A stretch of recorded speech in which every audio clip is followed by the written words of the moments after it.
I'm going to be going over a paper called Osteogenesis Modulation Induction of Mandibular Bone Growth in Adults by Electrical Field for Aesthetic Purposes. For in adults is already very exciting.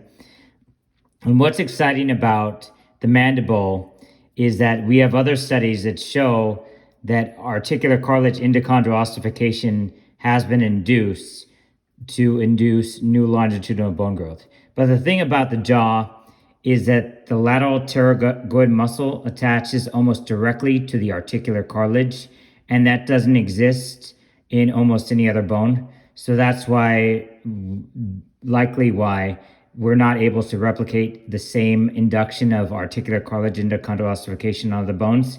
And electrical field may be a possible way to get around this, because you could stimulate the cells of the cartilage directly.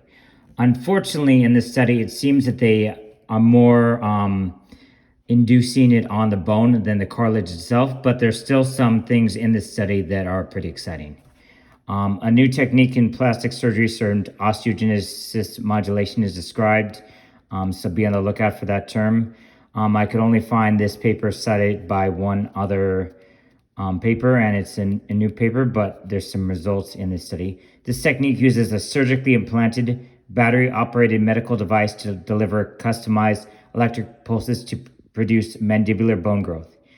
The fact that it's surgically implanted is a knock against it.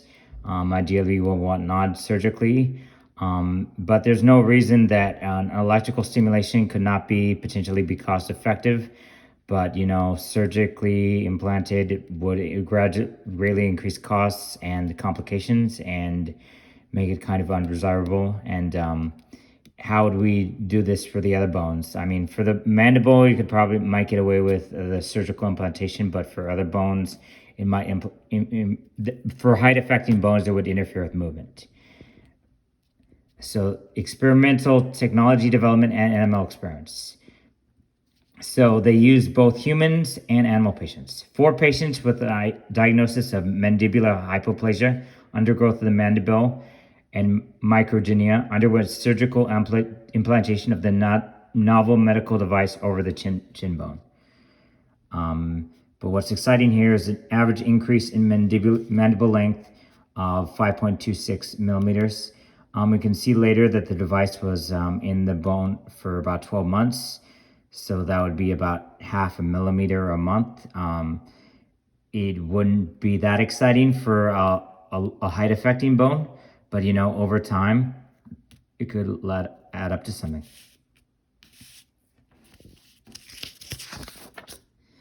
Here you can see the implantation of the device on the mandible. It's kind of cumbersome, you can see.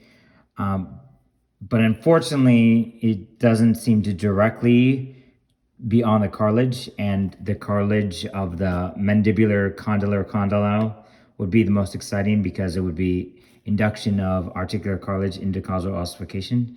But it doesn't mean that it doesn't do it, because there could be residual effects of the loading on other parts. So just because you're electrically stimulating that one part of the bone does not mean that it's not stimulating other parts of the bone. Here you can see another angle of the device. 4 7-week-old Wistar rats, those are not very old, but that doesn't mean it won't work on older rats or humans. So what they did was they used negative polarity of low intensity and positive polarity on some rats. And as you can see here, the mandible where negative polarity pulses were applied, new bone formation is evident in the area of application of the active plate. Mandible where positive polarity pulses were applied, bone resorption is apparent in the area of application of the active plate. So you can see here bone resorption where positive polarity is applied, and new bone formation where negative polarity was applied. But you can see all over that there is changes in bone not directly at the site. So just because they applied it only to the bone and not to the cartilage does not mean that it did not have impact of the cartilage. And bone resorption is not necessarily a bad thing, because it could enable a region of new cartilage formation. It could potentially be used example for limb lengthening surgery to replicate the osteotomy without having to break the bone. So that could be exciting, and it could be a way to increase height without limb lengthening surgery by getting rid of bone and allowing new cartilage or fibrous tissue to grow, and that tissue turning into bone, and that bone being longer because it has that cartilage or fibrous intermediary. Because cartilage and fibrous tissue are capable of interstitial growth, but bone is not.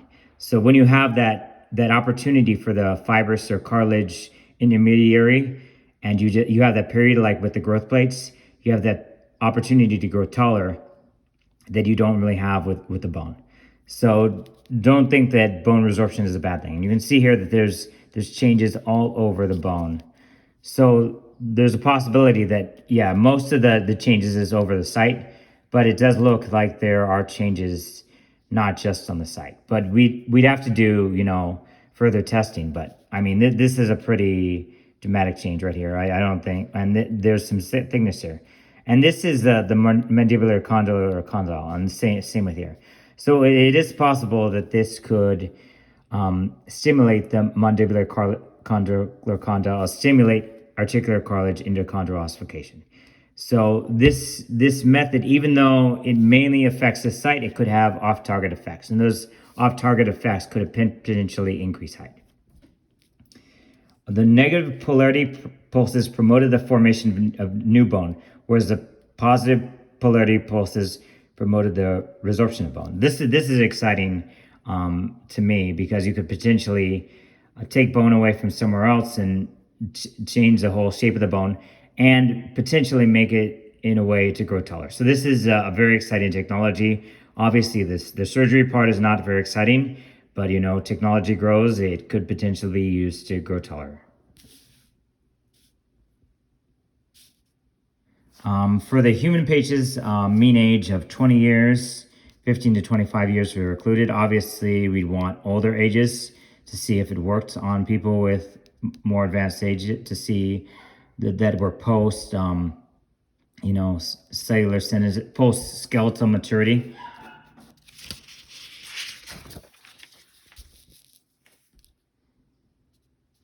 So the name of the device is the osteogenesis modulator implant, so be on the lookout for that term. Under local anesthesia with sedation, the chin is accessed through a submental incision. A subperiosteal pocket is developed to accommodate the modulator. So obviously this is kind of a complicated surgery. We don't know how much it costs. The modulator is inserted using special soft touch electrically insulated instruments to avoid device damage. The active plate must be in contact with the chin bone to apply the electrical pulses to produce growth in the mandibular bone. So the fact that they think that it has to be directly to the bone is not very exciting, because that would mean that likely you need surgery. But just because this technology is in its infancy doesn't mean that we can't find a way to do it without the surgery later. In all patients, the modulators were left in place for 12 months. So most of the growth occurred over 12 months. So like I said, it would be 0.5 millimeters per month, which for height could, over time, you could replicate these results for height, that could be a very exciting growth over time. Modulator removal showed an average increase in mandibular length of 5.26 millimeters.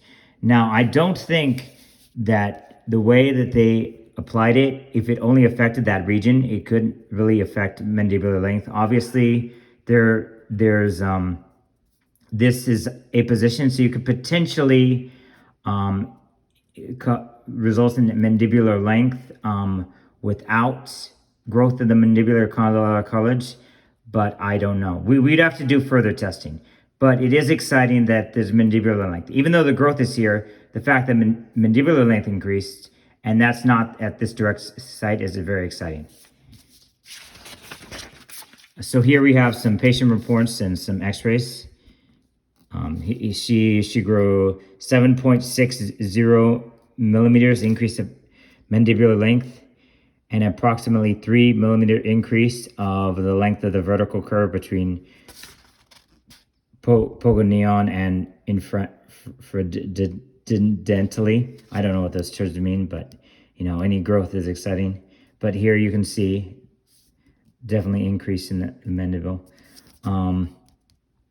So what's unfortunate about this graph is that it doesn't show any growth directly at the mandibular condylar column, and that's what we would expect if it induced articular cartilage endochondral ossification. So what's exciting about the bite jumping appliance is that it induces growth directly at the articular cartilage, and via the articular cartilage, it increases the mandibular parameters. So if we could replicate the bite jumping appliance on other joints, then we could grow taller that way. The problem is that the other joints do not really have something that's akin to the lateral pterygoid muscle. So we'd kind of have to find a way to replicate this.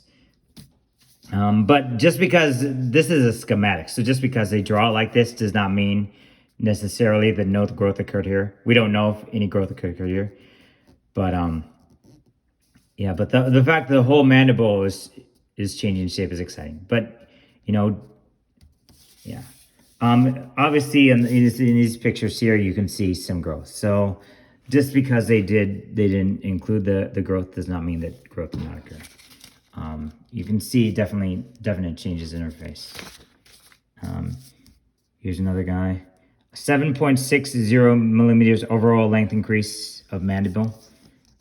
Definite jaw growth. Definite visible jaw growth, definitely a lot thicker. Obviously thickness is not height, but if you increase thickness at the longitudinal ends of the bone, then you could get height that way. But the problem is that there's cartilage at those ends, but maybe you could work around the cartilage somehow, or maybe you could do it at the top of the skull or the bottom of the feet. Here you can see there's a definite change in his face. So technology is kind of exciting just for the facial applications. 4.85 overall length increase of his mandible. Here you can see some other case reports.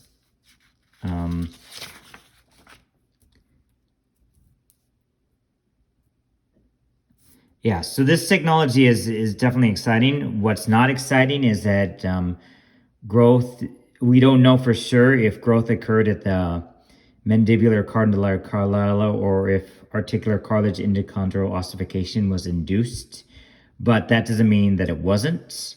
But otherwise, this technology is still exciting because you could potentially use magnetic fields to grow taller just on their own without the cartilage. You could, if you look here, if you look back at the newborn formation and resorption page, you could potentially like seesaw, like do a Jenga growth, take bone away from a place and gradually grow taller that way. It might be complicated, but it is possible.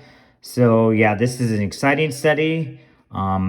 There's still some unanswered questions, but just keep looking at the search term, which is I can't find it. But just keep osteogenesis modulation. Just keep looking at the search term because these results are pretty exciting.